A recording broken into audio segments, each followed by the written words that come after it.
Ay, ito yung babaeng siguro. Kunwari ako na di ko siya nakikitang papalapit. Uy, Shy! Ote, bakit?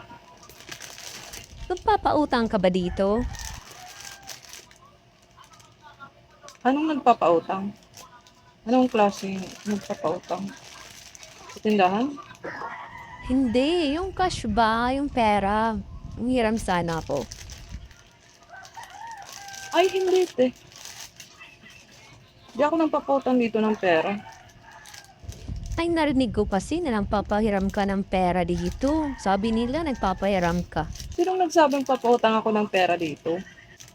Basta may nakapagsabi sa akin na nagpapautang ka raw ng pera. Iuutang sana ako, tapos pababayaran ko na lang sana ako. Tapos yung anak mo pa yung pagpapabayarin mo dito kung makautang ka. Bakit? Inutusan ka ba ng anak mo ng mga utang dito? Hindi naman, di siya nag-utos sa akin. Pero pag sinabi kong bayaran niya, babayaran niya yan. Kaya wag kang mag-alala. Sige na, pautangin mo na ako. Nakapasok na naman siya ng trabaho. Ginagawa mong ano yung anak mo, kawawa naman.